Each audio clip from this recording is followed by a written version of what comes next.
Là, ça va, là, on a le droit de On se est servir plus de ça. en guerre active. Il y a la 23 avril, il est 18h30. On fait ça en fin d'après-midi. Et Bienvenue à tous. Et Merci ouais. de nous retrouver. bienvenue à tous. Yom Hamesh. On l'a pas fait mercredi comme d'habitude parce qu'hier, cette semaine, il y avait quand même un gros agenda, comme on dit. Épisode numéro 9. On va parler donc du Yom HaZikaron et du Yom HaAtzmaut. Les fêtes nationales. Les fêtes nationales et la transition qui est toujours incroyable. Ouais. On va débriefer, On expliquer et, On va se lancer. et vous donner des points d'info pour mieux comprendre la société israélienne de l'intérieur. C'est ça notre but, deux franco-israéliens qui se retrouvent une fois par semaine pour débriefer sans filtre l'actualité et expliquer pour ceux que ça intéresse depuis Israël, pas de l'extérieur. Pour ceux qui veulent faire leur alia et qui se disent on y va ou on n'y va pas. Alors n'écoutez pas. Venez. Non, on n'est pas payé par l'agence juive, on est sponsor par personne. Donc Mais on si vous dit l'agence vraiment... juive veut nous payer, oui, on accepte les chèques. Donc voilà, donc on va essayer de vous donner des points d'info. On n'est pas toujours d'accord, on est quand même tous les deux avec une vision très claire de l'avenir qu'on aimerait voir en Israël. Et je pense une position aussi très claire sur le fait qu'il faut, pour sauver Israël, il faut changer ce gouvernement le plus rapidement possible. Et on va commencer par la fête nationale cette semaine. Déjà, tu Yom nous expliques HaZikaron. Ouais. C'est avant, c'est le jour d'avant. Alors on a... Le jour du souvenir. Ouais, en Israël, c'est quand même bizarre que tu aies le jour où on commémore les soldats tombés au combat et le lendemain, c'est-à-dire il y a une transition comme ça, c'est-à-dire à la fin de cette journée-là, tu passes à la commémoration de la création de l'État d'Israël et c'est l'indépendance. Donc tu passes au jour où les gens ils vont sur les tombes des soldats. Je sais pas, avec Yom HaShoah. Enfin, moi, c'est plus triste pour moi que Yom HaShoah, évidemment, puisque... Qui était la semaine d'avant. Ouais, qui était la semaine d'avant, donc ça te prépare. Et la guerre la semaine d'avant. Non, on est dans une... on est au top, là. Et il y a toujours cette transition qui est très... Moi, je trouve que c'est très louche à vivre. Pourquoi louche ? C'est pas louche, mais c'est difficile. C'est à l'israélienne, en fin de compte. C'est vraiment... C'est très métaphorique de la façon dont les Israéliens... Voilà, on passe d'une chose à l'autre et tout de suite, on passe de la tristesse à la joie et sans transition. Mais c'est voulu. C'est-à-dire qu'il y a quelque chose dans cette...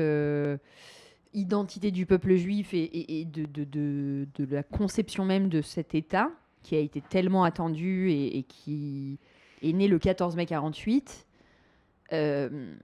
qui est né de beaucoup de reconnaissance de soldats qui sont morts dans... Je dis souvent que Israël, au final, le sionisme, c'est le plus grand projet du peuple juif.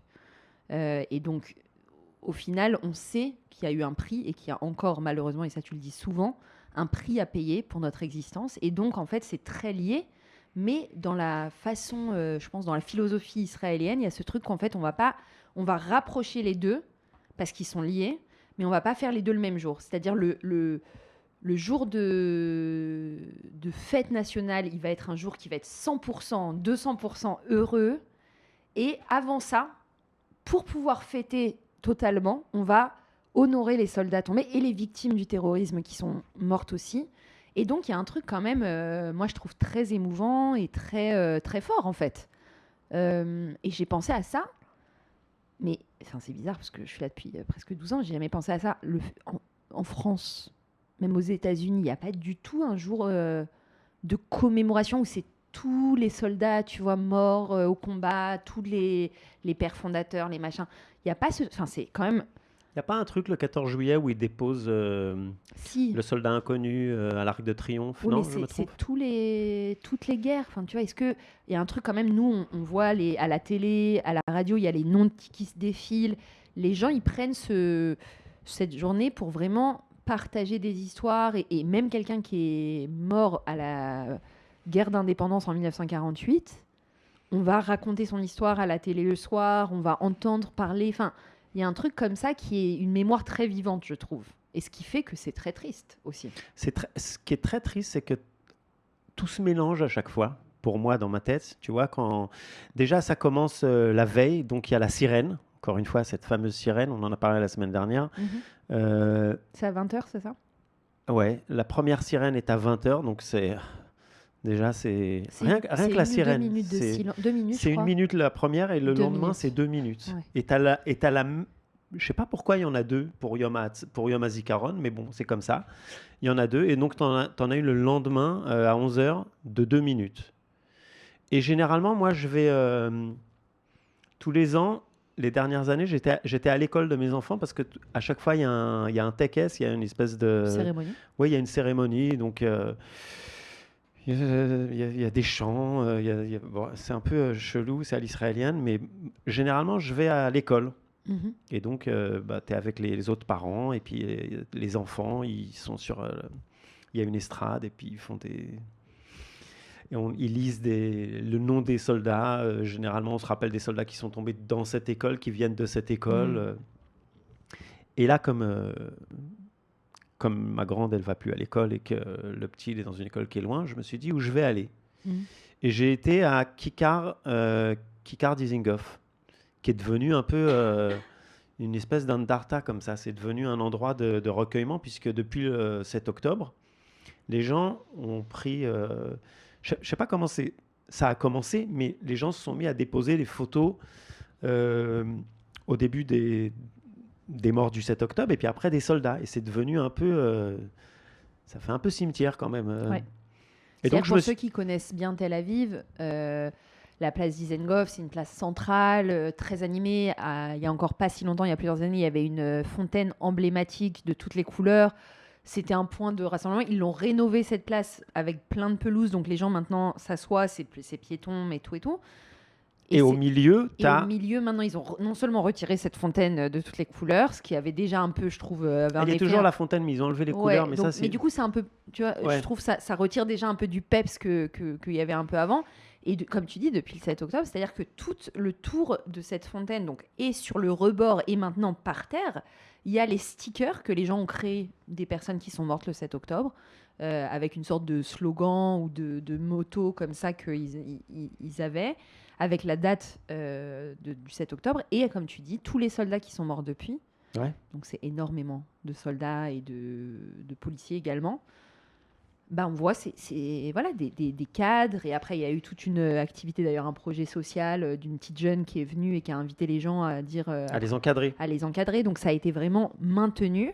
Parce qu'au début, c'était des photos qui étaient posées en papier comme ça. Et voilà, donc, il a plu, ça s'est un peu délabré. C'était devenu un peu poubelle. Franchement, c'est une zone de recueillement en plein dans le cœur de Tel Aviv. Ouais, et il y a des cafés autour et tout ça. Et c'est très strange. Et je me suis dit, tiens, je vais aller là-bas. Je sais pas pourquoi. C'est à côté de chez moi. Je me suis dit, je vais aller là-bas. Et en fin de compte, je me suis aperçu que je n'étais pas le seul à avoir eu cette idée. Ouais. Et il y avait des centaines de personnes qui étaient là.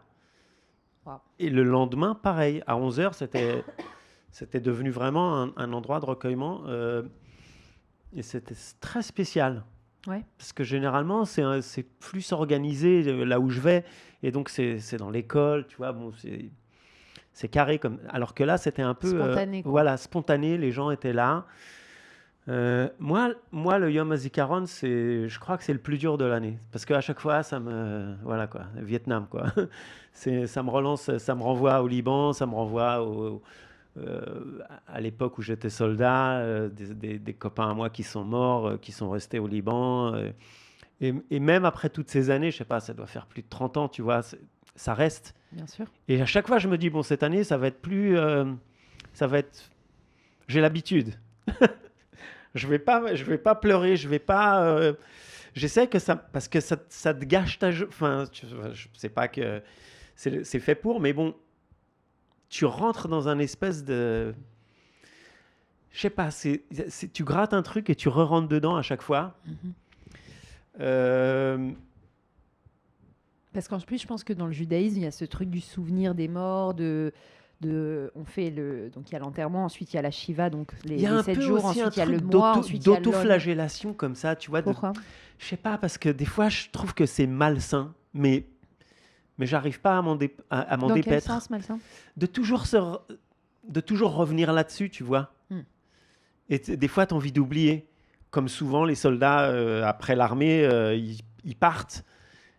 tu sais, souvent, enfin, tu De le quoi, vois, voyage, genre? ils partent, ils vont, je sais pas, les Israéliens, ça doit être les jeunes qui voyagent le plus dans le monde, quoi. Tu vas aux Indes, je sais pas, les Indiens, ils pensent que les Israéliens, on doit être 1 milliard, parce qu'il y a des Oui, en Israéliens proportion. partout, quoi. Et ils voyagent, et ils se barrent à droite à gauche. Je pense que ça doit être pour oublier Mhm. le fait que tu reviens de la guerre, hein, tu reviens de l'armée. Et Ouais. généralement, quand tu reviens de l'armée, tu reviens de la guerre. Même le nombre, la proportion de Mais ça te combattants, elle rattrape. est très très très très faible. C'est quelques pourcents sur une armée. Enfin, ça C'est aussi, les en- gens, ils le savent pas. c'est entre 5 et 6% les Voilà. combattants. Et les gens, ils ont l'impression, tu vois, même ce qu'on voit à l'étranger et tout, ils nous disent, vous êtes des assassins, vous êtes trucs. Au final, Que 5%. non, On non, n'est mais que tu vois ce que je veux dire. Il 5% y a cette d'assassins. image de, 5% des soldats. C'est pas 5% de la population. bien sûr, c'est C'est 5% 5% des soldats sont des combattants. et même des combattants. Tu vois, bon, là, ces dernières années, on est en guerre permanente, mais il y a des générations où, pendant leur service militaire, ils n'ont pas, à part s'ils sont dans une unité très très particulière, en Cisjordanie et tout, mais il y a des soldats qui, même quand ils sont combattants, ils passent leur service sans avoir à rentrer en guerre. Et là, c'est plus du tout le cas, malheureusement, mais même cette image, elle est faussée. En fait, on a l'impression que, tu vois, de l'étranger, c'est une armée la plus forte et tout, mais en fait, ils se rendent pas compte que notre force, elle est aussi dans les renseignements, elle est aussi, enfin, et que, tu vois, les gens, ils savent pas que il y a la radio de l'armée. Enfin, tu vois, Ouais. ils ont l'impression que ou l'éducation ou l'orchestre ou chez la chorale. Enfin, tu vois, Il y a une chorale de l'armée. il y a une chorale de l'armée qui d'ailleurs fait à Yom HaZikaron et Yom HaTzmaout, c'est leur highlight. Mais c'est vrai, tu as raison. Moi, je me souviens quand j'ai fait mon alia, il y a quelqu'un qui m'a dit de toute façon, tu seras pas israélienne vraiment tant qu'à Yom HaZikaron, tu n'auras pas quelqu'un que tu connais en tête qui est tombé.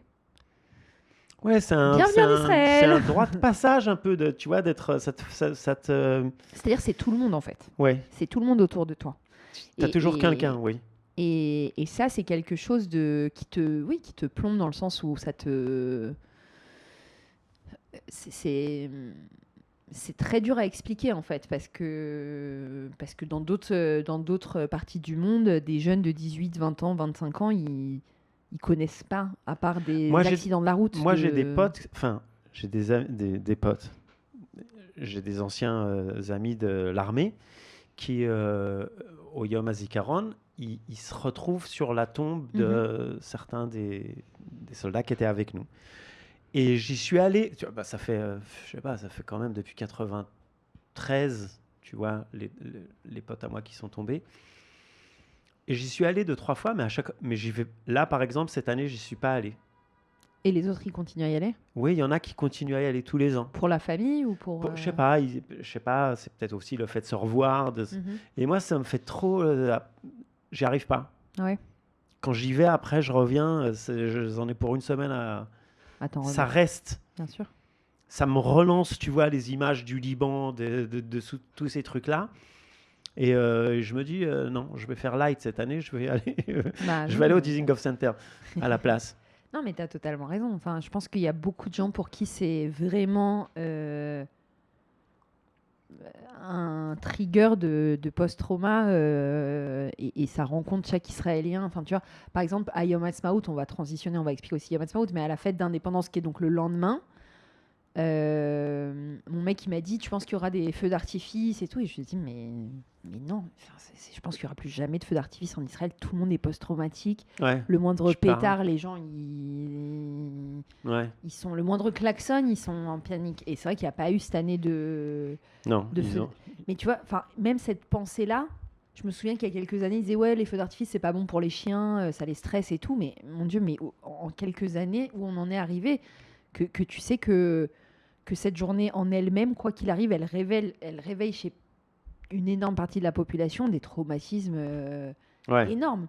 Et c'est pour ça, tu vois, quand les gens critiquent Israël, bien sûr qu'il faut critiquer le gouvernement israélien, machin et tout, mais très souvent, les gens se rendent pas compte que beaucoup de réactions des Israéliens, c'est en fait des réactions de post-trauma sur post-trauma sur post-trauma. Et quand on te dit que le post-trauma, il a commencé avec le plus grand génocide qui est l'Holocauste, les gens, ils n'arrivent même pas à s'imaginer. Ah, ils peuvent pas comprendre de toute façon. Tu peux vois, pas. c'est tellement intégré. Et, c'est tellement une. Et dis-toi, même toutes les fêtes juives, c'est encore une fois, on a essayé de nous exterminer et les Grecs, ils n'ont pas réussi, les Romains, ils n'ont pas réussi, les Iraniens, ils n'ont pas réussi, les Égyptiens, ils n'ont pas réussi. Combien un tout petit pays peut tenir sur une telle quantité de... Enfin, moi, je te dis, à Yom HaZikaron, bon, je regarde le TKS et tout. D'habitude, je vais au parc à Ayercon, tu sais, au TKS. Cette année, j'y suis pas allée. L'alternatif. Non, au TKS de Tel Aviv, tu sais. Ah ouais, je vois où c'est, ouais. Qui était avant à Kikar Rabin, mais il est en construction, le Kikar. Et donc, c'est avec les chansons et les témoignages et les histoires du coup de plein de soldats tombés et de victimes du terrorisme tombées depuis la création de l'État Israël. Et ça te montre un peu la diversité et c'est assez fou, tu vois. Et à chaque fois, moi, je chiale, j'en peux plus et tout. Cette année, je suis allée à Abima. J'ai jamais vu autant de jeunes, à part dans un concert. Ouais. Et en fait, tous, tu as des jeunes, mais vraiment, genre 25 ans. Je me suis dit, mais ils sont tous là parce qu'ils connaissent quelqu'un. Ouais, c'est ça. Tout le monde connaît quelqu'un.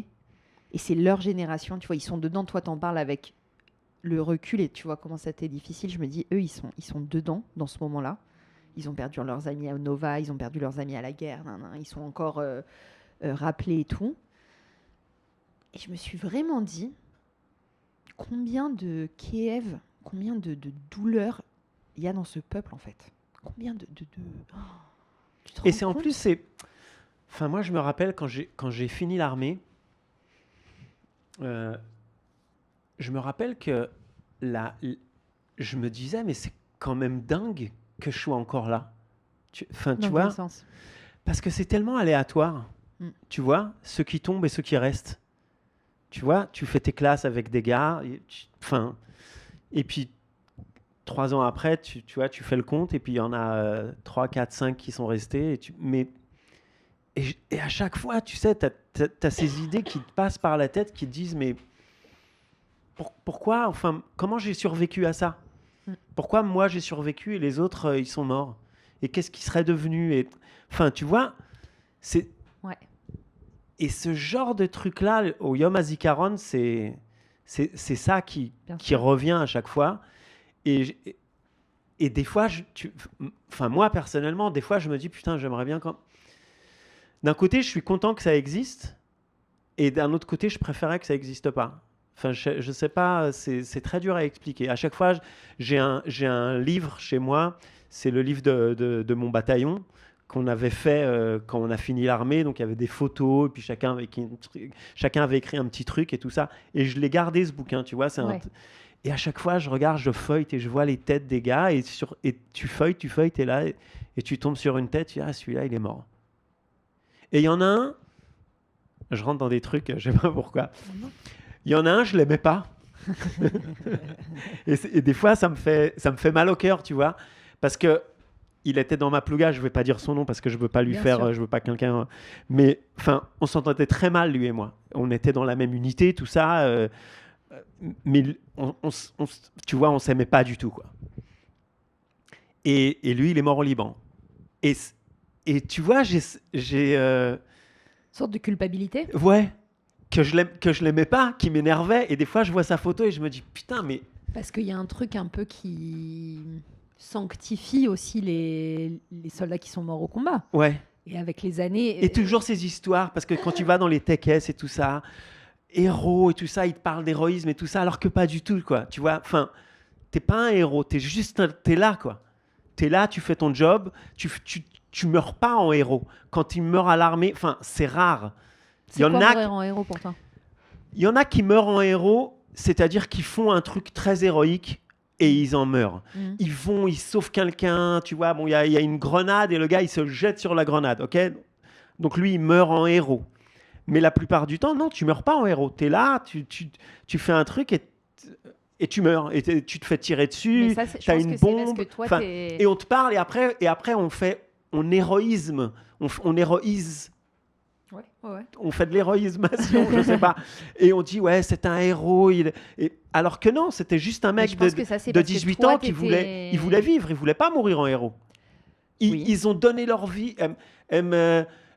Masrou et Achaim, tu vois, comme si on leur avait demandé leur avis, alors que pas du tout. Et si on leur avait demandé leur avis, peut-être qu'ils auraient dit ouais, je sais pas, peut-être que non. Enfin, tu vois ce que je veux dire. Et des fois, on se retrouve entre anciens soldats. Et quand tu parles avec des gens qui sont des anciens soldats, qui ont vécu ça, ils n'ont pas le même rapport à cette journée et à l'héroïsme. Je pense que ça doit être toutes les guerres. Je pense que c'est pas quelque chose qui est juste à Israël. Bref, c'est un jour très compliqué à vivre. Par rapport à ça, je voulais réagir parce que je pense que ta position, elle est très marquée par le fait que toi, tu as été combattant. Et donc, quand toi, tu dis ça, c'est, je pense, vraiment de ton expérience personnelle d'avoir mis ta vie en danger et d'avoir vu le fait que dans le quotidien, peut-être que toi, tu as l'impression que oui, effectivement, il faut sauter sur une grenade pour être un héros, mais moi, je regarde ça d'un point de vue où moi, j'ai pas été à l'armée, j'ai pas été combattante. Je suis arrivée à 23 ans. L'armée n'a pas voulu de moi. J'ai fait des trucs bénévoles et tout. Et moi, je le vois pas comme ça parce qu'au final, toute la question de l'héroïsme, c'est une question qui est aussi très datée. Elle nous met mal à l'aise parce que c'est quoi un héros dans une société moderne et d'un coup on est ramené au fait qu'il y a la guerre et que du coup on est face à cette question en permanence, là où dans une autre société qui n'est pas militarisée, où il n'y a pas de guerre, un héros c'est quelqu'un qui va sauver un enfant d'une voiture qui va le renverser, tu vois ce que je veux dire? Donc on a normalisé un truc, mais moi je pense surtout ces dernières années où on se rend compte encore plus de la folie furieuse qui est que le service militaire, au final, il n'y a aucune égalité de facto, parce que de jure, dans la loi, il y a une obligation de servir pour tous les citoyens juifs de ce pays. Les Arabes, on en parlera un tout petit peu plus tard, c'est différent, il n'y a pas une obligation de devoir de servir. Et donc, en fait, quand tu vois que 13% de la population israélienne qui sont ultra-orthodoxes ne sont pas forcés de s'engager et que tous ces jeunes de 18 ans, tous ces gamins, ces mecs qui sont censés être eux aussi au Liban à se combattre, etc., eux, ils sont protégés et en final, ils ont le choix. Je trouve que ça vient encore plus montrer à quel point, pour moi qui n'ai pas servi en tant que combattante, n'importe qui va et qui se bat et qui défend Israël et qui se bat au quotidien physiquement pour protéger les citoyens et pour que nous, on puisse aller dormir et que nos enfants puissent aller à l'école, c'est un héros. Le fait qu'il meure ou qu'il ne meure pas en héros, c'est pas la question. Oui, on est d'accord, mais ce que je veux dire, c'est que quand tu as 18 ans et que tu vas à l'armée, et souvent, quand tu vas dans une unité combattante, c'est pas pour être un héros ou être... généralement, bien sûr que c'est pas pour être un héros. Généralement, c'est quelque chose de très personnel. Mm-hmm. Et c'est pas... c'est une fierté. C'est une fierté, mais c'est un... Tu cherches à te prouver quelque chose à toi-même. Il y a un rapport avec la virilité, tout ça. Mm-hmm. Mais c'est pas « je vais défendre Israël ». Enfin, il y en a aussi. Je pense qu'il y en a beaucoup quand même. Mais surtout maintenant. Mais c'est pas que ça. C'est Okay. pas... Parce que ceux qui viennent... C'est très intéressant. Je me rappelle que moi, quand je me suis engagé, j'étais avec un groupe de Français tout au début. Ok. Donc, enfin... Tu venais de faire ton alia. J'avais fait mon alia, tout ça, et donc j'étais à la Chavat Noir Tzionit, donc un endroit où il y avait des olim de France et tout ça. Et il y en avait qui voulaient s'engager ensemble, donc qui étaient un groupe de Français, et eux, ils voulaient faire leur service militaire ensemble. Et donc il y avait une unité qui recrutait, je crois que c'était le Nahal ou Givati, je me rappelle plus quoi. Et ils recrutaient des groupes de Français pour que ça soit plus facile. Ouais, des guérines comme ça. Ouais, voilà. Donc ils avaient un mefaked, un commandant qui parlait français. Donc il y avait une intégration qui était plus facile. Et moi je voulais pas. Moi je voulais être direct avec les Israéliens. Okay. Je voulais pas de. Moi je voulais être un Israélien. Et donc c'est pour ça que j'ai été à l'armée, pour devenir un Israélien. Et je me rappelle que eux, ils parlaient tout le temps d'héroïsme et de on est là, on va défendre Israël et tout. Et moi, j'avais pas ça en tête. Enfin, j'avais pas cette notion de je suis là pour défendre Israël. Ça faisait partie du package, mais c'était pas pour ça que j'étais là. Okay. Et je crois que sur tout le groupe, je crois qu'on a dû être 2 à finir l'armée.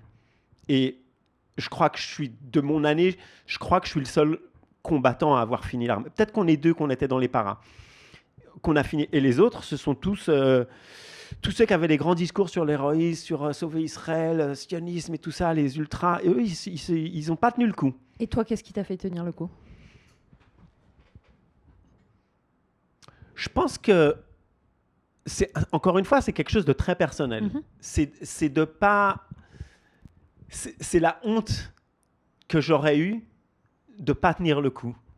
Tu vois ce que je veux dire? Mais genre virilité ou Non. israélien?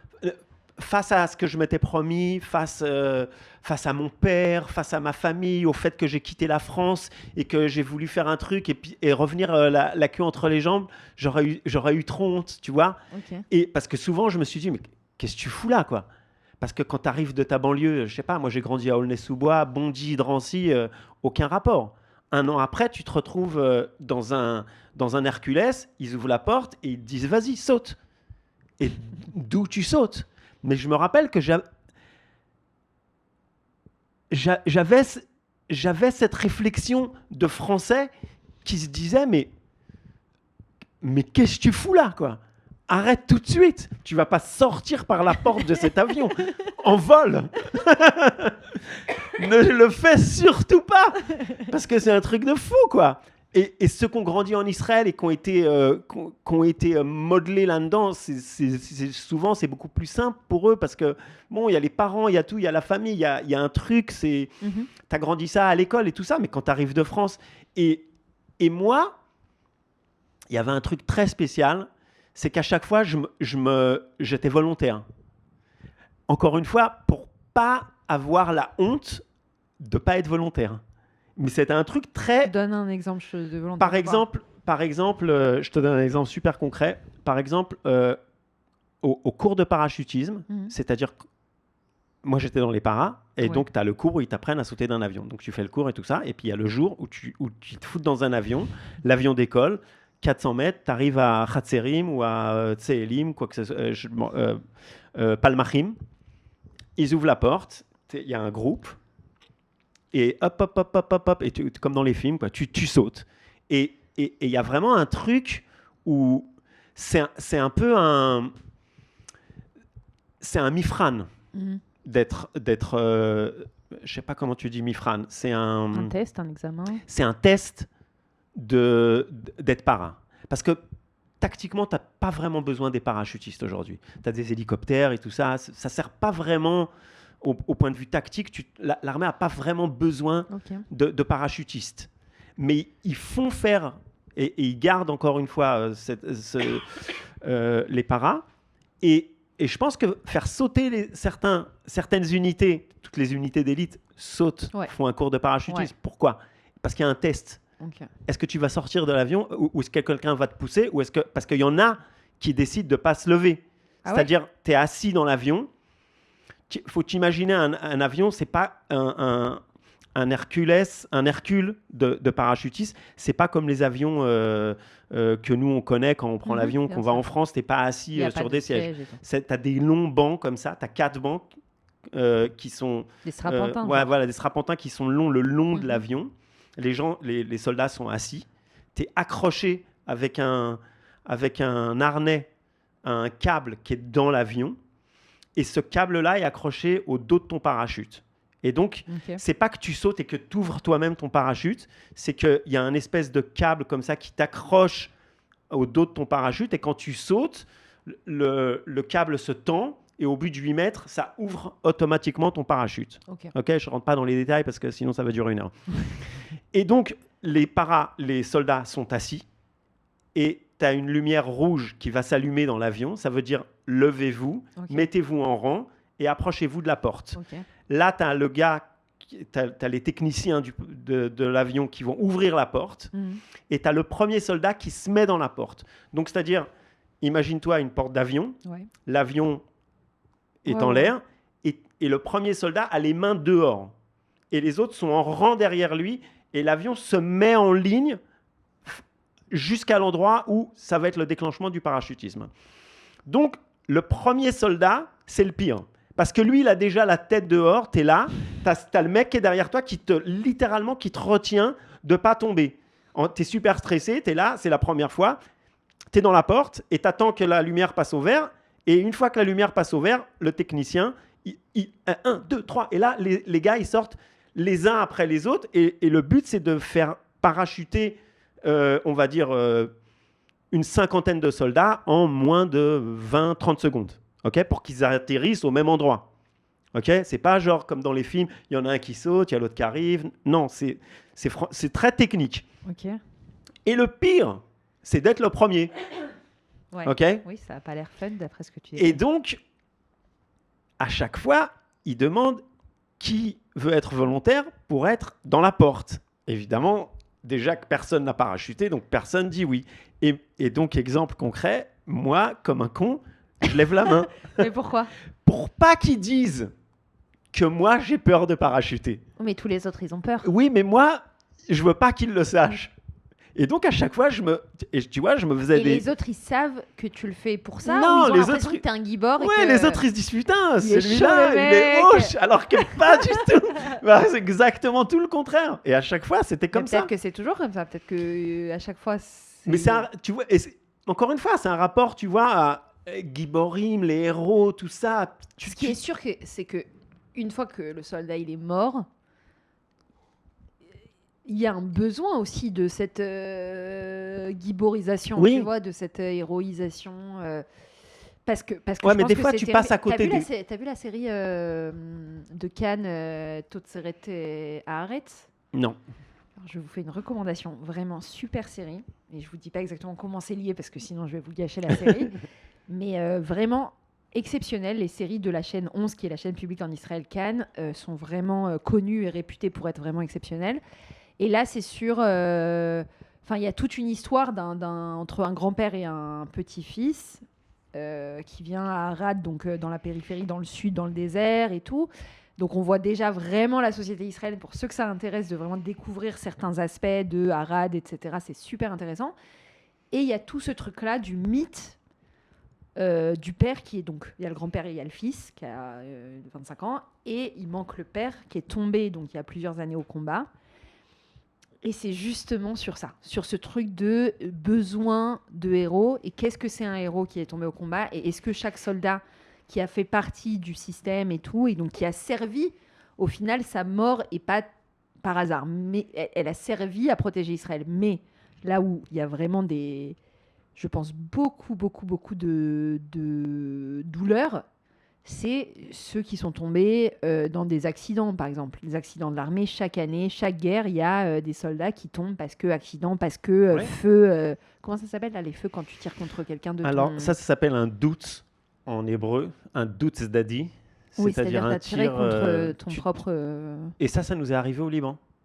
Bah, ça arrive malheureusement Moi, beaucoup. l'unité dans laquelle j'étais pas là ce jour-là.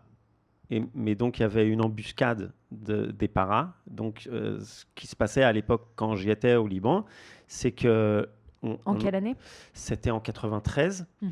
Donc, on envoyait des petits groupes de soldats la nuit faire des embuscades pour empêcher justement le Hezbollah d'arriver sur les kibboutz ou d'entrer dans les kibboutz, Donc, de tu passer étais en la fait frontière. à la frontière entre Israël et le Liban. Et donc, on montait dans Presque cette zone à qui la était la limite. zone de sécurité, Ouais. qu'on appelait la zone de sécurité à l'époque. Ouais. Et on se mettait là la nuit à des endroits stratégiques en sachant qu'il y aurait sûrement une attaque ou un groupe du Hezbollah qui essaierait de passer la frontière. Et donc, D'accord. au lieu de les attendre à la frontière, on les attendait de l'autre côté de la frontière. D'accord.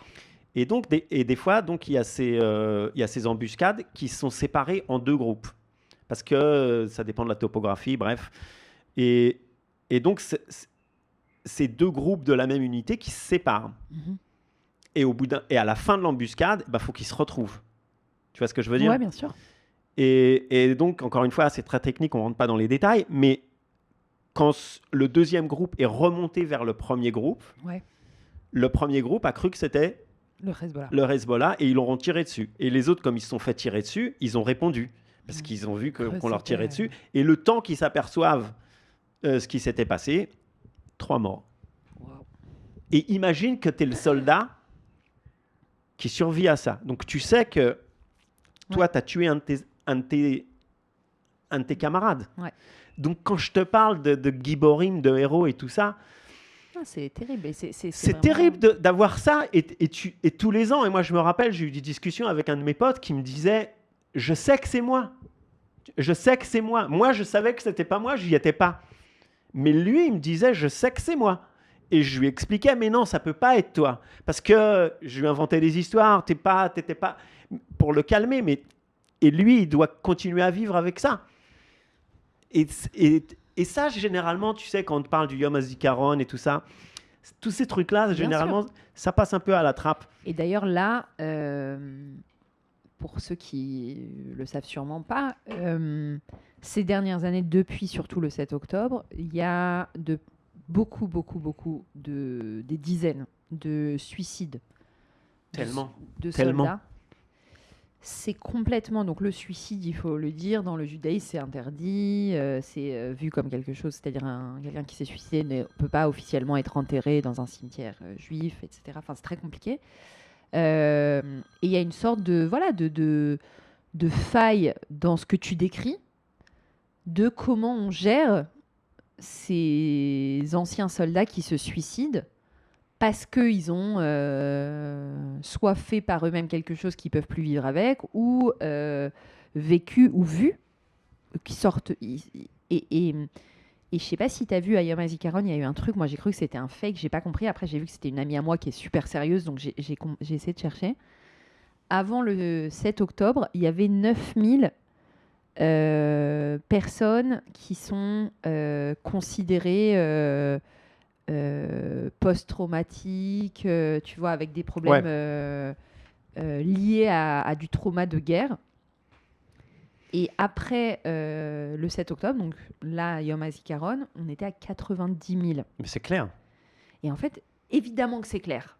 Mais alors là, je t'avoue que je me suis dit, mais pourquoi toute la société, elle était post-traumatique avant? Et en fait, non. Parce que dis-toi que le nombre d'enfants... Maintenant, c'est plus que des soldats. En fait, il y avait ce truc qu'avant, il y avait un besoin de prendre en charge la santé mentale de soldats qui étaient post-traumatiques, mais pas les enfants, les familles. Et puis avant, c'était la honte aussi d'en parler. Et je pense que ça l'est encore, malheureusement, pour beaucoup. Moi, à mon époque, c'était très rare que les gens parlent de ça. Puis il n'y avait pas de mise en place de prise en charge. Il n'y avait rien. Donc, c'était, tu passais du soldat, du gibor, du héros, à la lavette, quoi. Donc, les gens, ils n'en parlaient pas. Ouais. Ça restait à la maison, ça. Mm-hmm. Et donc, des suicides et tout ça. Mais aujourd'hui, donc, comme c'est pris en charge et tout ça. Et puis, bon, toujours après, pas suffisamment, bien sûr. Mais oui, il y a une prise en charge. Et je pense que... On ne parle pas, tu vois, de tous ces soldats qui, depuis le 7 octobre, ça fait 3 ans qu'ils sont en hôpital, soit psychiatrique, soit en train de... Parce qu'il leur manque un bras, un truc, une tête, une balle dans la tête. C'est-à-dire tout ça, je pense que ce qui était différent pour moi de ce Yom HaZikaron et des précédents, déjà les deux derniers, depuis le 7 octobre, il y avait des otages. Donc moi, j'étais un peu focus là-dessus et j'ai pas du tout fêté Yom HaAtzmaut. Là, cette année, j'attendais un peu. On va voir Pessah, Yom HaAtzmaut et tout sans otages. Donc, j'étais un peu en attente. Je ne m'attendais pas à ce qu'on soit en guerre encore. Et je trouve que cette année, c'était très clair que pour moi, ce qui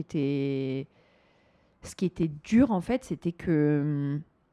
En fait, la veille de Yom HaZikaron, il y a 2 soldats qui sont morts. Ouais. Un qui s'est suicidé, qui a été retrouvé. Tu sais, les Israéliens, en plus, c'est ça. En fait, tu dis, c'est vachement plus accepté, reconnu.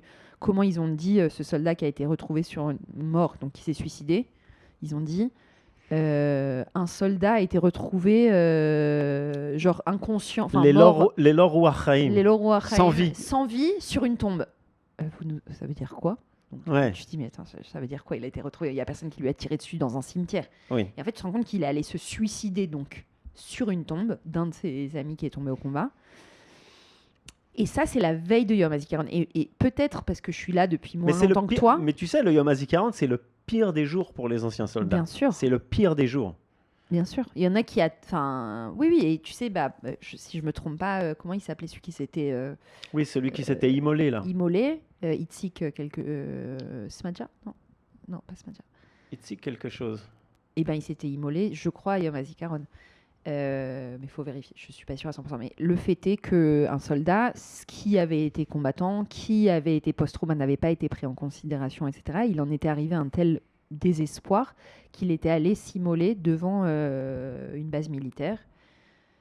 Et ça avait fait un effroi dans la société, prise en considération, besoin d'aider et tout. Mais Et c'est ça qui est énervant. Enfin, oui, il faut une excuse-moi que je te catastrophe coupe, en Israël. mais même quand il y a une catastrophe, par exemple, on le voit là, par exemple, après le 7 octobre, on a beaucoup de gens qui sont dans le besoin d'une aide parce qu'ils sont en post-trauma, qu'ils n'arrivent pas à vivre normalement. Et tu vois où l'argent va. Et l'argent, il va dans des yeshivot, il va pour des trucs qui sont complètement incroyables. Et, pour renforcer l'identité juive dans les colonies. Ouais, enfin des conneries, C'est des trucs dont important, personne n'a Romy, non besoin. Et quelles sont les sommes allouées à l'aide aux anciens soldats ou aux soldats qui ont besoin d'être pris en charge par des psychologues et tout ça? Mais c'est rien. C'est même pas 1% de ce qui est donné aux religieux. Enfin, franchement, c'est nul et non avenu. Et il n'y a que la société civile qui fait le travail.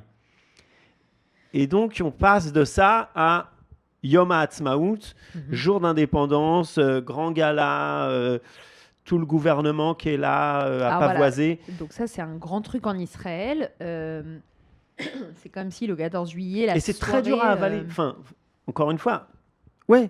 La transition. C'est vraiment sans transition. La transition, déjà, elle est super dure à avaler, mais le fait que tu transites de ça à ce gouvernement qui fait cette fête...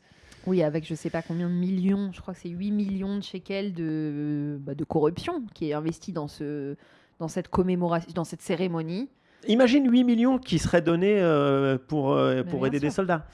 Non, c'est une catastrophe. Et en fait, ce qui se passe, c'est que Miri Regev, qui est la ministre des Transports, qui est la copine de Sarah Netanyahou, la femme du Premier ministre, est responsable de ça. Donc, elle n'est pas responsable de rendre accessible... Des transports, non. Non. Bon, non. Elle est responsable de faire tout ce qui est festival. Et puis, surtout, de mettre Sarah Netanyahou dans le frame de la télévision le plus possible et de rendre honneur à la famille Netanyahou. Et en fait, ce qui s'est passé... Ceausescu, t'as dit? Non, la famille. Ah, excuse-moi. On arrête les dire.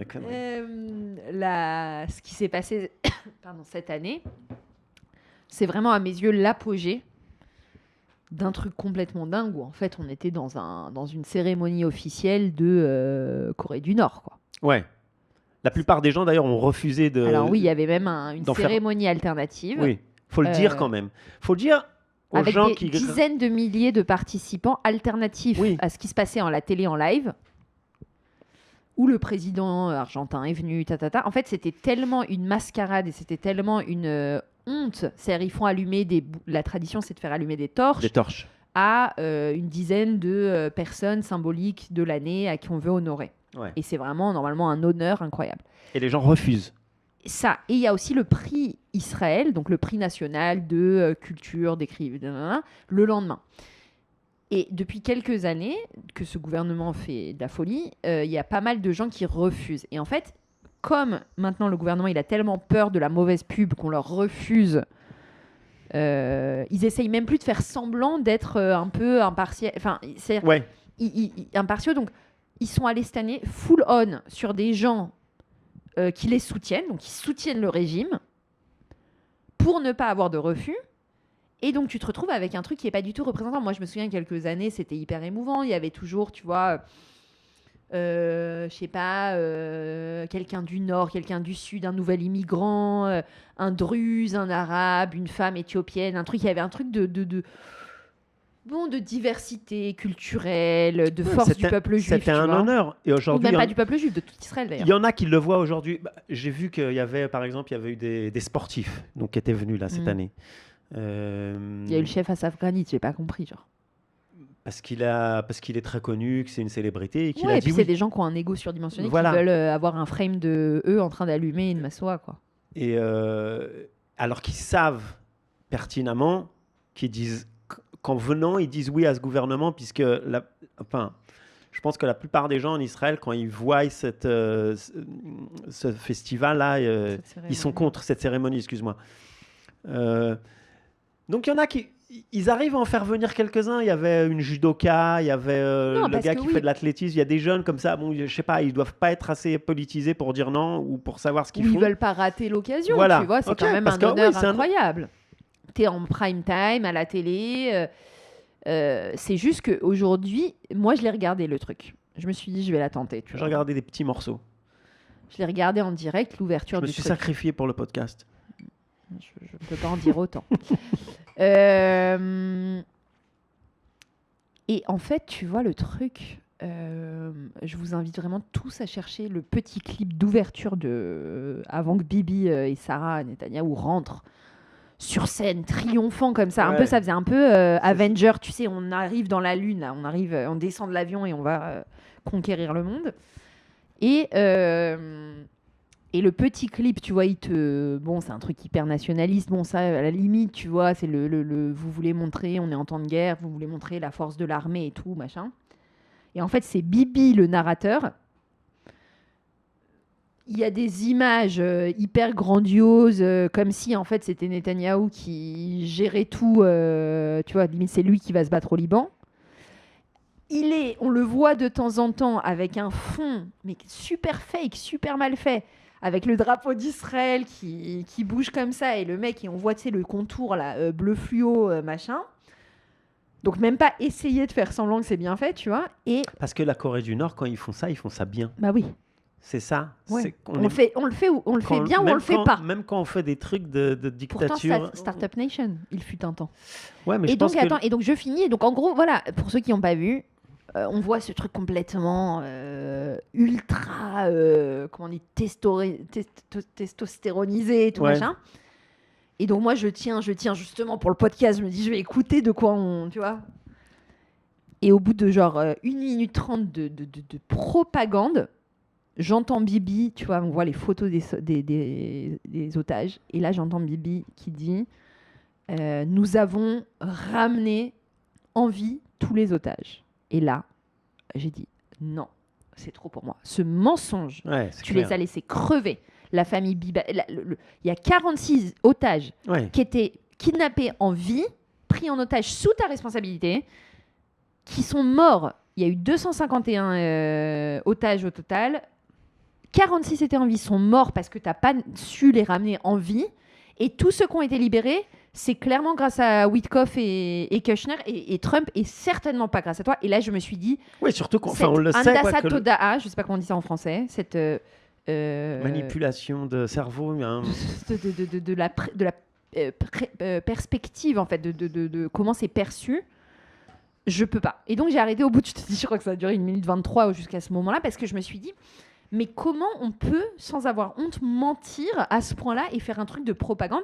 Et après, du coup, là, je te propose qu'on débriefe toutes les folies qui ont été, en fait, annoncées après. Donc moi, on va faire un ping-pong. Parce que tu vois. s'il le dit et que c'est pris, en live, en caméra, et que ça repasse, et ben. Mais c'est ça, il essaye de faire rentrer dans la tête des gens Voilà, le c'est fait ça, que quoi. j'ai libéré les otages. Alors, ils ont répété 3 fois pendant, Si tu le répètes- la cérémonie que grâce à Benjamin Netanyahou, il n'y a plus d'otages depuis, pour la première fois depuis 2014 à Gaza. Qui est Premier ministre depuis 2014? Souki, Atsukeitan, ils ont été kidnappés. Oui. Souki, ils ont été kidnappés le 7 octobre. Souki, non mais... c'est quoi cette folie? En fait, tu sais, c'est comme si, genre, en vrai, c'est genre, tu déclenches une folie furieuse, t'es responsable de la mort de tous tes citoyens, de la mort du pire pogrom que t'as laissé faire, que t'as amené de l'argent du Qatar pour financer les armes et les tenders et les voitures qui sont rentrées tuer les Israéliens, et tu prends ton crédit sur le fait qu'en plus, c'est même pas toi qui l'as fait, mais tu vas prendre crédit sur le fait que c'est grâce à toi qu'ils ont été libres. Mais quelle horreur! Mais quelle horreur! Et donc, moi, je me suis sentie vraiment dans un truc à la gloire de Bibi Netanyahou. Ça m'a été insupportable, vraiment insupportable. Je me suis dit, quelle honte qu'on en soit amené à ça. Et surtout, le contraste. Tu vois pourquoi je dis genre Corée du Nord? Parce qu'il y a un tel contraste, en fait, en ce que le pouvoir essaye de nous vendre comme image et le fait qu'on est détesté à l'étranger. Et on peut être détesté pour les mauvaises raisons, mais le fait est qu'on ait détesté, Tu vois, on parlait de ça la semaine dernière, exactement. Du fait qu'on soit détesté à l'étranger et qu'en plus, on est ça qui représente Israël. Parce que toi, quand tu essayes de défendre Israël, tu dis oui, mais nous, on n'est pas comme ça. Et en face, tu as quelqu'un, lambda, qui va dire oui, mais quand même, le jour de votre indépendance, vous avez invité pour allumer une torche le rabbin Smadja, il s'appelle. Je sais pas suivi. Un gars. Tu vas me créer encore un énervement inutile. Le gars, il s'appelle, je crois qu'on l'appelle l'aplatisseur de Jebalia. C'est un type qui se vante sur les réseaux sociaux, donc c'est un rabbin déjà, qui est soldat. Et c'est le gars, son job en tant que soldat, c'est de conduire un tracteur, un D9, donc les gros tracteurs, les gros bulldozers, et de détruire les maisons dans la bande de Gaza. C'est-à-dire de les faire tomber après qu'elles aient été pilonnées et tout ça. Donc, ils arrivent donc à Jebalia, par exemple, et ils font s'écrouler. Une fois que ça a été bombardé, que de toute façon, ça ne peut plus être habitable et tout, Israël rase. Voilà, donc lui, son job, c'est de raser les maisons. Et donc, c'est ce mec-là qui a. Et donc, ce gars-là, il se met en scène. Ce gars-là, il se met en scène sur les réseaux sociaux en mode cette semaine, j'ai rasé 50 maisons. Ça fait. Je ne crois pas, j'ai pas vu ça. Ça fait donc 50 bâtiments. Je suis devenu un ténor. Il se sert vraiment des mots. Je suis devenu un ténor du D9, du bulldozer. Je te fais tomber un building par-ci, par-là. Je t'en ai rasé 50. Je te parle de bâtiments de 5-6 étages. Donc, c'est des gens qui peuvent pas, même s'ils avaient, on va dire, voulu revenir pour prendre des trucs qui soient restés dans les maisons, je sais pas. Peu importe. Le fait qu'il a fallu raser ces maisons-là, je reviens pas là-dessus. Mais le fait de s'en vanter, tu vois ce que je veux dire ? Le fait que là, le mec... Imagine la Hasbara israélienne, c'est ça, quoi. La Hasbara, la communication israélienne, c'est ce gars-là qui se vante d'être l'aplatisseur de Jebalia en disant de toute façon, ça fera une famille en moins qui n'aura pas où revenir. Donc, et c'est ce gars-là qui est invité par le gouvernement. Parce que toi, tu ne l'as pas vu, tu t'es pas forcé comme moi. Non, mais non seulement je ne l'ai pas vu, mais il y a eu tellement, et on va en parler, de trucs complètement dingues qui sont passés. Et c'est lui qui est invité. Tu te dis, mais il y a tellement de soldats invités, pourquoi lui ? Pourquoi ce malade mental ? Parce que c'est ce gouvernement. Mais en plus, ils sont en campagne électorale, les élections sont dans moins de 6 mois. Imagine que 5 minutes après, c'était repris sur... Mais c'était partout. Tu as vu ça en France, tu as vu ça en Italie, en Espagne. Parce que les gens, ils sont pas cons non plus. Ils savent traduire l'hébreu, ils savent qui c'est.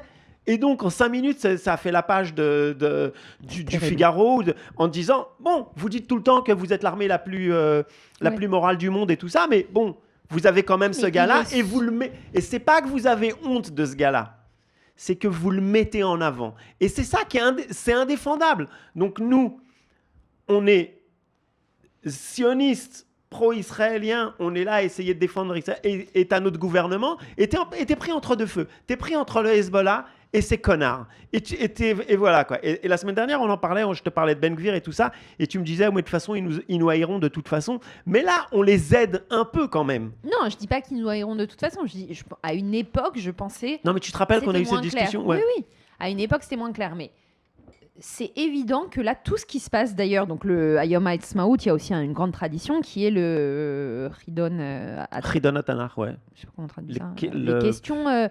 Les questions pour un champion. Ouais, quiz sur le Tanakh. Le trivial du Tanakh. Il y a des étudiants du monde entier, un truc comme ça. Et bon, voilà. Bon. Et il y a donc c'est des questions sur le Tanakh, et c'est plein de jeunes Tanakh, c'est la Bible. La Bible, et il y a plein d'enfants qui répondent, et c'est un moment où après il y a le grand gagnant et tout. C'est une tradition sur l'histoire du peuple juif et tout. Et c'est toujours présenté par le ministre de l'Éducation. Et là, le ministre de l'Éducation, qui est une grosse daube et qui est en campagne de primaire, il s'appelle quiche d'ailleurs, c'est une quiche. Le mot daube. C'est une daube. J'avais pas entendu depuis longtemps. C'est vrai que c'est une daube. Merci, c'est quand même la définition de la daube, ce mec. Donc quiche, qui est une quiche. Monsieur quiche. Qui est un mec inutile, incompétent, bien sûr sans aucune expérience en éducation, parce que pourquoi il devrait en avoir, présente, et alors là, encore une fois, on est en Corée du Nord. Le mec, il t'ouvre ça, il parle même pas du Tanar, des liens, du peuple juif, du machin, de truc, machin. Il remercie Netanyahou. Évidemment. Il rappelle, comme chaque année, que le fils de Netanyahou, Avner le Grand, a gagné, que le grand-père de Avner, le père de Sarah Netanyahou, était un rabbin très illustre qui a enseigné des Dorot, t'es dans le culte du leader. C'est le culte de la personnalité permanente. Et le gars, il est là face à... Il n'y a pas de honte, il n'y a pas de... Il n'y a pas de honte, c'est-à-dire ils sont là, en hébreu on dit la kekan, donc... lécheur. Voilà. Lécheur de... Voilà. Lécheur, parce que ça va être après, ça va voilà. couper sur... Ouais, non, donc lécheur, on vous laisse comprendre le contexte. Et en fait, ça y est, ils sont en campagne électorale, c'est-à-dire que Israël l'avenir d'Israël, je ne sais pas si ça les a déjà intéressés, mais là, ça y est, en fait. Et donc, ils ont choisi qui est-ce qui allait allumer des torches en fonction de ce qui allait plaire. Ils ont placé les gens pour la première fois. Et ça, c'est dingue. Moi, je n'y croyais pas. Je me suis dit que c'était un fake. Non. Ils ont placé le directeur du Mossad et le chef d'état-major dans la partie des invités du public. Pas des invités. Pas des mecs qui sont avec des rôles et qui sont dans le bloc, tu vois, face à la scène en premier lieu. Moi, personnellement, si j'avais été le chef d'état-major, j'aurais préféré pas être vu avec eux. Je ne sais pas si c'est pas lui qui a demandé. Non. C'est vraiment pas lui qui a demandé. C'est un truc où tu mets donc le chef du Shabak qui a été nominé pour être le bras droit de Netanyahou. Lui, il était dans le frame. Il y a donc toujours, depuis ces dernières années, Bibi, sa femme, Miri Regev, la pote. Ils sortent en amont des photos de la répétition générale avec des photos photoshopées de Sarah Netanyahou. On dirait qu'elle a 30 ans de moins. Ça c'est un truc, c'est incroyable que ça se passe. Incroyable. Les photos officielles, elles sont toutes, même avec les Trump et tout. De la First Lady, de la femme de Netanyahou, qui a aucun... qui est nobody, quoi. À part être sa femme, elle a aucune fonction publique. Et toutes ces photos sont photoshopées, mais à un niveau que tu te dis, mais c'est sa fille. Quand tu la vois, tu dis, c'est pas... Non, il a une fille, elle est cachée. Non, tu dis, c'est la fille à Sarah, c'est pas Sarah. Tu dis, c'est qui est cette jeune fille parce que ça devient grotesque. C'est grotesque. Parce que tu vois Netanyahou quand même, bon, lui, il est fait, c'est 75 berges, plus ou 78. moins. Il a encore l'air ok, mais bon, tu vois que c'est quelqu'un... Même si c'est photoshopé, c'est sûr, mais c'est bien fait. Un petit peu, mais bon, ça va. Lui, elles sont pas reprises à ce point-là. Et à côté de lui, il y a toujours cette quiche. Tu vois le jeu de mots là avec il y a toujours cette blonde qui a l'air d'avoir 30, 35 ans, et tu te dis, mais qui c'est ? Mais elle se ressemble même plus, en fait. Elle ne se ressemble pas elle-même. Et c'est accepté, tout le monde, et c'est posté partout, c'est repris par... Enfin, je comprends pas comment les chaînes de télévision qui sont pas... Il y en a une qui est publique, et donc, bon, encore l'argent public, je dis pas... Mais les autres, pourquoi elles non, mais ils sont tous... Elles repostent ces trucs-là. Donc... Excuse-moi. Folie. Juste, je te dis le nom parce que je me suis trompé. Ouais. Le nom du gars, l'aplatisseur de Jebalia, c'est Avraham Zarbiv. Okay. Un rave. Un rave. Et ce gars-là, il a été invité, donc il est là avec les vêtements de rave. Il est habillé en noir avec le chapeau et tout. Et ce gars-là allume et tu dis, tiens, ouais, c'est sympa, un rave. Et quand tu vois ce qu'il dit, c'est le gars qui est invité du soir au matin sur la chaîne 14.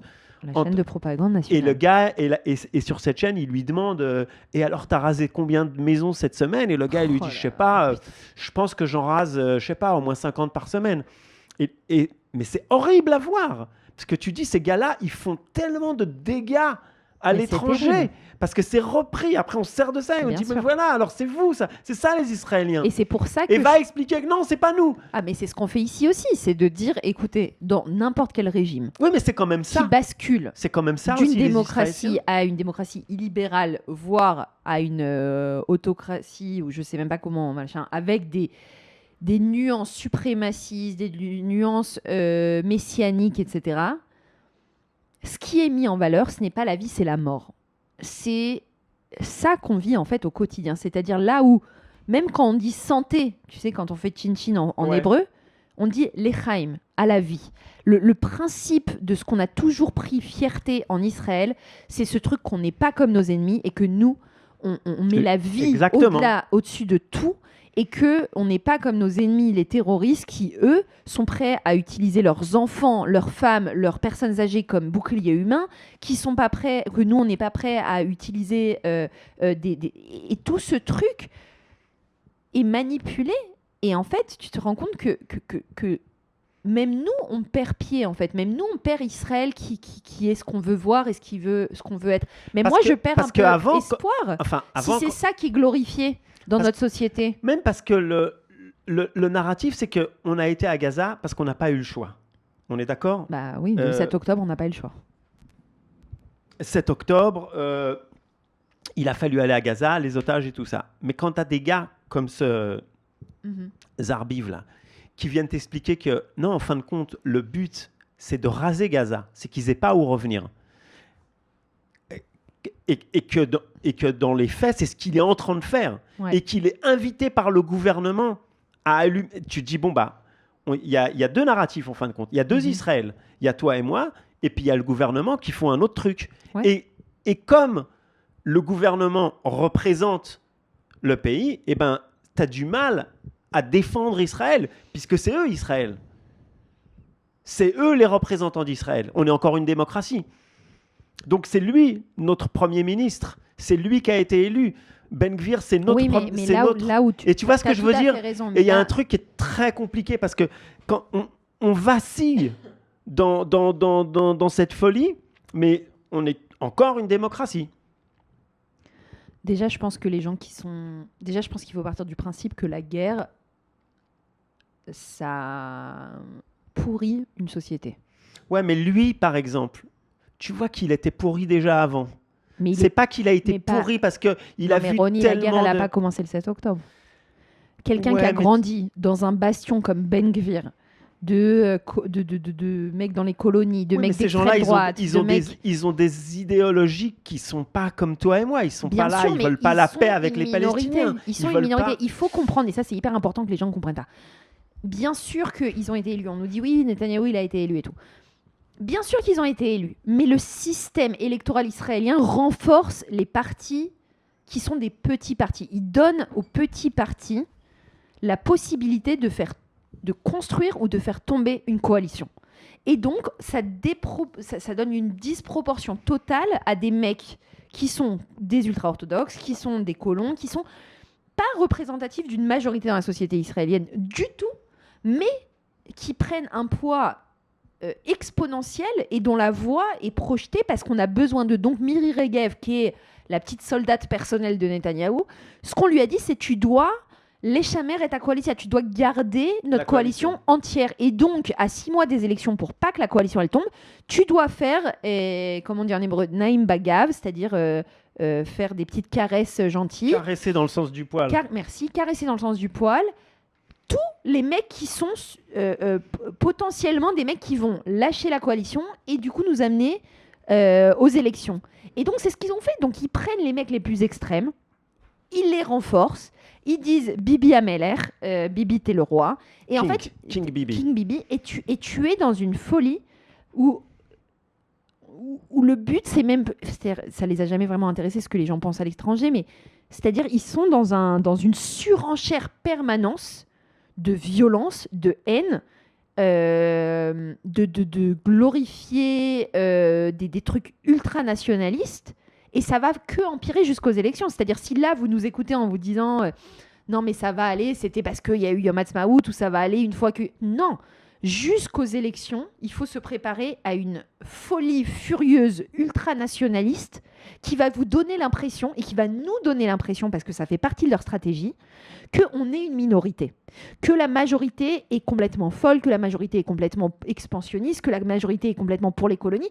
Et toi et moi, le petit Ezrar, le petit citoyen qui est démocrate et qui veut juste essayer de payer moins cher que 7 € leur yaourt, et qui préféraient vivre en paix et qu'on s'occupe de l'éducation de leurs enfants et de leur santé, etc. Tous ces gens-là normaux qui sont pas du tout pour le mec qui va écraser les maisons à Djabala, eh ben, ces mecs-là, nous, ça nous donne l'impression qu'on est une minorité, qu'on n'est plus shayerim, c'est-à-dire qu'on n'appartient pas vraiment au vrai Israël, et qu'on n'a pas la force de faire changer les choses. Et ça, c'est une stratégie que tu vois dans n'importe quelle transition de démocratie à dictature, où en fait le pouvoir, à la veille des élections, va te déstabiliser toi en te disant de toute façon, il n'y a pas d'espoir. T'appartiens pas, c'est perdu d'avance. Ouais, Il ça vaut sert mieux que même tu pas, reste réfléchisses chez à toi. Berlin ou à New Ouais. York. Tu préfères aller à Berlin ou à New York.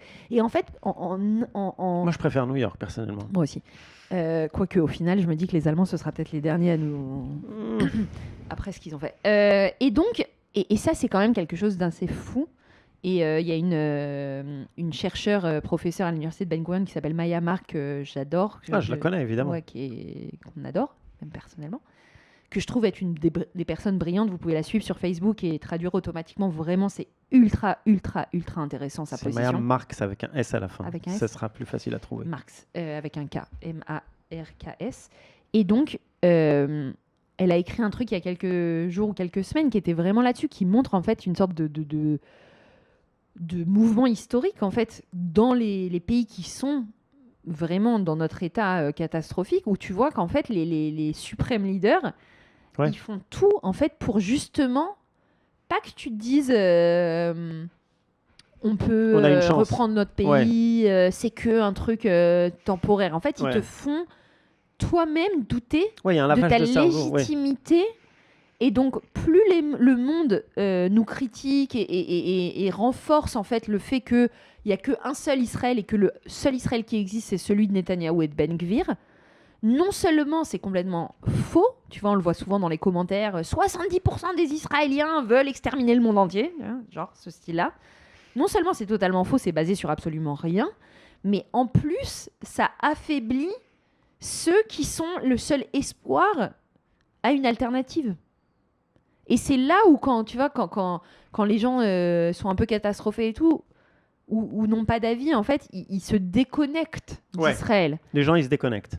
On est d'accord. Et Ils on se peut déconnectent de la comprendre, et on politique peut parce qu'ils se comprendre. disent de toute façon, c'est perdu d'avance, c'est pas nous, il n'y a rien à faire. Et ils comprennent pas que ça fait partie du jeu qui est mis en Ouais. place. Et ça, c'est dramatique. Et donc, pour continuer sur les folies de ce TKS, là, de cette cérémonie, il y a aussi eu donc Ben Gvir, le ministre de la police de l'Intérieur, qui a décidé qu'il serait assis à côté de Netanyahou. Mais Miri Regev n'a pas voulu. Bah non, parce que ça fait. Donc pas- il est arrivé de force, le mec est allé s'asseoir à côté du Premier ministre. C'est des gosses, franchement. Non, mais c'est pire que des gosses, là t'es gentil en disant des gosses. C'est des avarianimes, c'est des délinquants les mecs.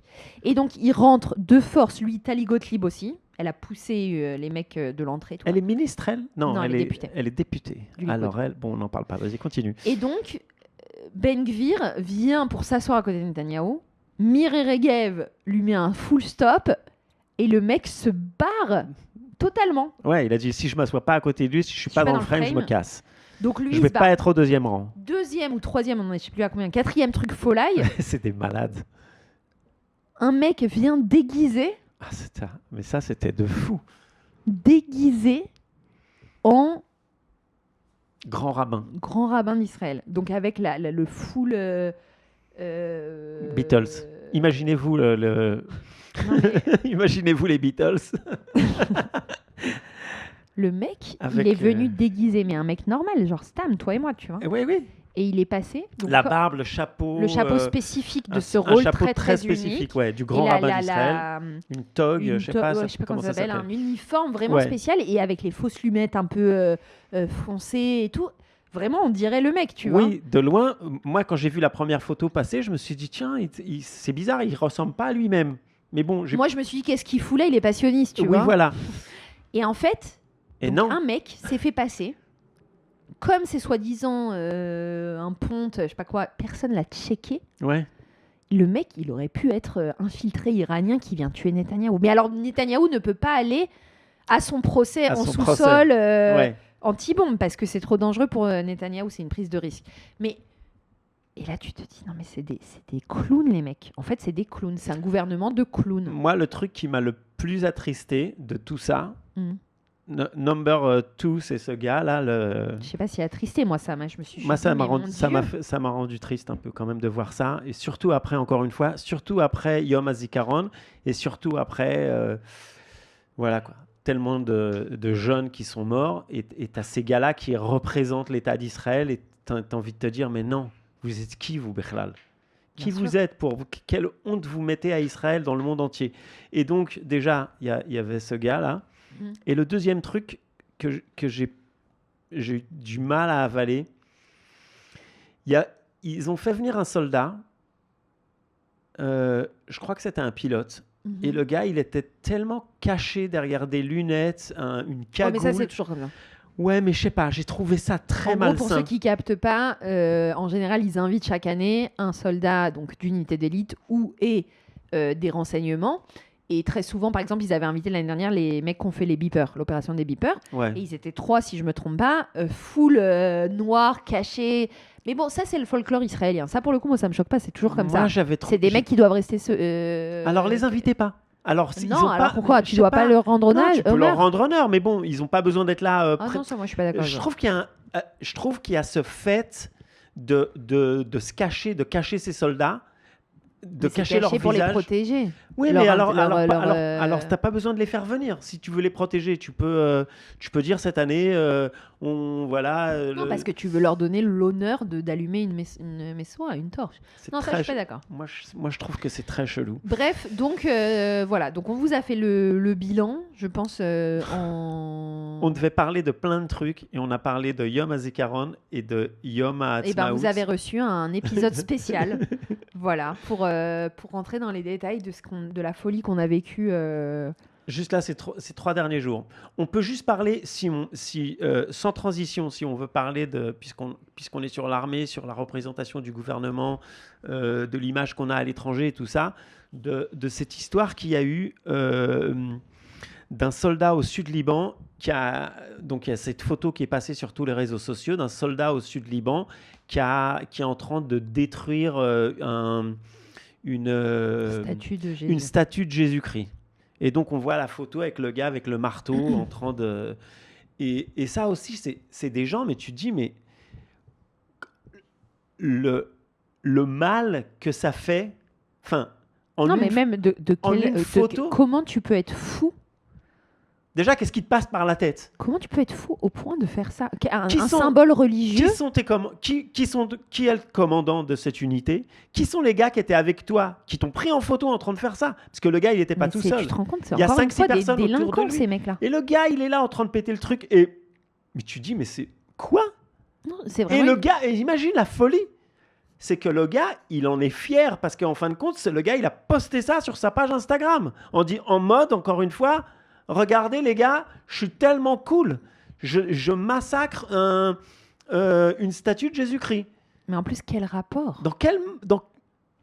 Et Et du coup, donc ça a fait le tour du ouais, monde. mais tu vois, moi, le tour du monde et tout, en fait, je me dis, bon, de toute façon, Mais le mal que ça fait à Israël, ça c'est incroyable. Mais on n'a pas besoin de ça qu'en pour que le 5 mal il soit minutes- fait. Oui, on n'a pas besoin de ça, mais bon, Non, on moi, ce qui me pourrait choque dans cette histoire, je t'avoue que c'est même pas ça. C'est même pas le mal qui est fait. Mais la je me dis réaction- comment, en fait, cette armée qui, comme tu dis, à une époque, était fière de dire qu'elle est l'armée la plus morale du monde, comment on a pu en arriver là, où épisode après épisode, on ne peut même pas expliquer ni justifier, on ne veut pas justifier. Je me dis comment on en arrive à des jeunes de 20 ans. Tu sais pas, ça se trouve, parce qu'on sait pas qui c'est en plus. Si, ça y est, ils l'ont trouvé, il est en prison. Oui, mais ils l'ont jugé, ils l'ont mis en prison. son Lui nom a- et les deux autres. Son nom n'a pas été révélé. Moi, je sais pas qui c'est. Oui, mais bon, moi, ça, je J'ai- m'en fous, j'ai pas besoin de savoir Oui, qui non, c'est. mais tu sais pas s'il a 20 ans ou si T'inquiète c'est pas, un... il va finir à la Knesset. Ce que je veux dire, c'est que tu sais pas si c'est un jeune de 18 ans, 20 ans, un Non, appelé, ça peut être ou si c'est un Milouimni qui a la cinquantaine. Oui. Genre le Rav Zarbiv. Tu sais pas qui c'est. Non. Ça aussi, ça m'énerve. Dites-nous qui c'est. On veut savoir qui c'est ce gars-là. Moi, j'aimerais bien savoir. Moi, je trouve ça terrible parce que vraiment, c'est-à-dire toutes les... Et c'est ça qui est dur pour nous aussi, je pense, quand on parle de... C'est-à-dire, bien sûr que pour nous, on sait faire la différence entre Israël et le gouvernement, et c'est ce que les gens ne veulent pas faire, c'est pas qu'ils ne savent pas le faire, c'est qu'ils ne veulent pas le faire. Et en fait, tu as des moments comme ça, où effectivement, tu vois, c'est un peu le Neumata Alichim de Yair Golan, c'est un peu le discours dont vous parlez de Yom HaShoah, où Exactement. en fait, tu vois que dans une société, la guerre... la situation en Cisjordanie, une population qui est surmilitarisée, qui est toujours menée, qui doit au quotidien faire face à des menaces terroristes en permanence. Et ben il y a vraiment une escalade en fait. et une perte de repères, et avec des processus vraiment de radicalisation et de haine qui sont vraiment rampants dans la société israélienne et qui ont des explosions de temps en temps. Et ça, pour moi, ce truc-là, avec la statue de Jésus-Christ, c'est vraiment un truc où tu te dis, mais en plus, ça n'a aucun sens. Tu vois ce que je veux dire ? C'est même pas... tu peux dire... je viens pas du tout, ni expliquer, ni justifier, mais un mec qui vient et qui prend, je sais pas, qui trouve un symbole du Hezbollah et qui brûle un truc du Hezbollah en disant c'est tous les musulmans. Honteux. Tu vois ce que je veux dire ? De faire une généralisation, de parler de tous les musulmans. Mais il y aurait une logique folle, mais une logique là. Non, mais tu as des juifs israéliens qui supportent pas les chrétiens. Tu te rends compte comment la haine, elle est ancrée. Tu le vois dans la vieille ville, quand il y a des commémorations, quand c'est Pâques ou Christmas et tout ça, parce que c'est une histoire de religion. Il y en a qui ils peuvent pas se blairer, ils se crachent à la gueule et tout ça. Non, mais d'accord, mais de là, justement, si toi, tu es quelqu'un de religieux, tu es censé toi-même avoir un respect pour les religions. Comment tu peux... Mais on est d'accord. Et après, ils vont nous faire un pogrom parce que quelqu'un a brûlé un Sefer Torah. Non, mais tu te rends compte, c'est-à-dire qu'on est quoi ? On est dans les croisades ? Juste pour remettre les choses au clair et tout ça, donc on a eu cette image qui est passée et tout ça, mais bon, l'armée, ils ont réagi quand même... ça a pris 3 jours. Plus ou moins, ils ont pris quand même leur temps, et donc ce gars-là, lui est en prison, mais moi j'aurais foutu toute l'unité en prison. Et en plus, tu sais, le Onesh, la sanction, la punition, c'est que donc le gars, il a pas été donc limogé de l'armée. Il est plus dans une unité combattante, mais il reste à l'armée. Et moi, je l'aurais viré, mais enfin, moi, je l'aurais mis plus de prison, et après, tu peux pas porter l'uniforme de Tsahal. Et ça va pas ensemble. Et donc, je l'aurais viré, je l'aurais limogé, mais en prison, une petite période quand même. Genre 1 semaine ou 2 semaines. Enfin, je crois qu'il a pris 30 jours. Je trouve que c'est Stam. Et demain, ce gars-là, il va être invité sur la chaîne 14 en disant ouais, mais bon. Mais c'est ça, mais c'est parce que ce gouvernement. C'est que c'est repris. Mais il glorifie ces délinquants. Et en fait, il vient. Et ils sont très forts à ça. C'est ce qu'on appelle la Mechonatara, la machine du poison de Netanyahou. C'est-à-dire ils viennent prendre des mecs qui, en plus, certains, Mordechai, David et compagnie, n'ont même pas servi dans l'armée, qui sont des criminels qui sont prêts à faire, ou des délinquants qui sont prêts à faire des trucs hyper agressifs, violents et tout. Et ils en font des superstars. Maï Golan, ministre de la Justice sociale, qui a aussi d'ailleurs, je vous le rappelle, il y a quelques mois, eu sa chef de cab qui a été retrouvée avec un lab de cannabis chez elle. La meuf, elle a toujours pas démissionné. Et elle était en mode non, je vois pas du tout de quoi vous parlez. Et puis elle a pas démissionné, personne. Non, je suis allé chez elle, mais j'ai pas du tout j'ai rien vu, j'ai rien senti.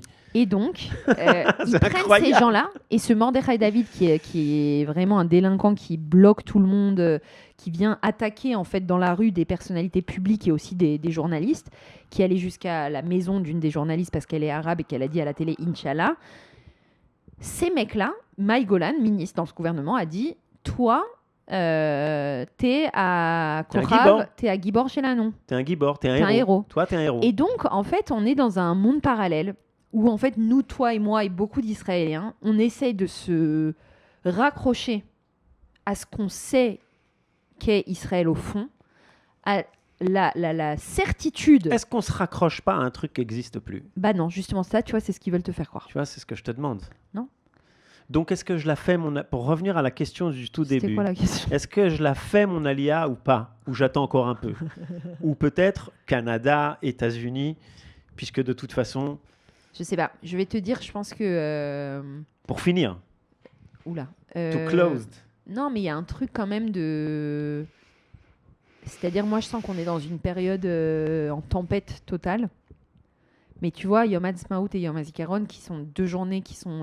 Enfin, Yom HaZikaron, c'est toujours très, très, très dur. Et Yom Ha'atzmaut, c'est censé être très festif. Et moi, j'ai pas trouvé ça, au niveau personnel, très festif. Parce que on est tellement, tu vois, dans la merde. Mais je me suis dit quand même, être ailleurs, ça n'a pas de sens. En tout cas, pour moi. Après, je sais qu'on est beaucoup à se dire qu'on attend les prochaines élections pour avoir cette réponse de Grave. est-ce qu'on Est-ce est qu'on une minorité reste ou est-ce qu'on est une majorité? Parce que, tu vois, moi, je pars du principe que si cette réalité, elle est confirmée, en fait, dans les urnes, alors là, je suis vraiment... j'en perds mes mots, quoi. Et au fond de moi, je sais que ce ne sera pas le cas. Au fond de moi, je sais, tu vois, je les entends dans le nord, dans le sud, les gens ne sont pas aveugles et ils se rendent bien compte on nous ment, qu'on a perdu notre chemin et ils ont envie. Au final, tu vois, j'ai vu même un sondage de l'Institut Accord, qui est un sondage qui n'a pas été publié, hyper étonnant. La majorité des gens de notre côté de la carte politique ne croient pas à la possibilité nécessairement qu'il y aura la paix, en général, pas une paix précise, tu vois, 55% ne croient pas, et 45%, qu'une majorité chez nous, voilà, ne croient pas qu'il y aura la paix, et une majorité chez eux, donc ceux qui soutiennent Bibi Netanyahou et Ben Gvir, une majorité croit que la paix est possible. Et donc je me suis dit, si ces mecs-là, aujourd'hui on leur pose cette question, ils ont voté pour eux, mais aujourd'hui ils disent qu'ils veulent la paix, est-ce qu'ils vont même voter de la même façon ? Est-ce qu'après le 7 octobre, est-ce qu'après cette guerre sans fin, est-ce qu'après ces échecs les uns après les autres, le nombre de morts civils, les otages, est-ce qu'ils vont en fait gober cette réalité alternative que ce pseudo-dictateur essaye de leur vendre, ou est-ce qu'il va y avoir un réveil du peuple israélien qui va, par le vote, par les annoncer au monde entier stop. Khalas. Les réponses à toutes ces questions la semaine prochaine. Et si vous nous suivez et que vous nous avez suivis jusqu'à maintenant, si vous voulez nous aider, un petit like, un petit subscribe sur. Ah oui. Et puis on est sur Instagram, TikTok, YouTube. On est des fous. On est des fous sur Instagram. Et on vous invite à partager et à suivre le podcast. Un commentaire sur YouTube. Voilà, dites-nous ce qui vous intéresse, ce dont vous voudriez qu'on parle, et on essaiera d'aborder ces thèmes-là pour vous donner réponse. See you next week. Shabbat Shalom. Shabbat Shalom. C'est vrai que c'est Shabbat. Envoie la... Ah oui, parce qu'en Israël, sachez qu'on dit Shabbat Shalom le jeudi. Ouais. Voilà. Donc Shabbat Shalom. T'as vu, c'est le week-end. Il y a le cessez-le-feu.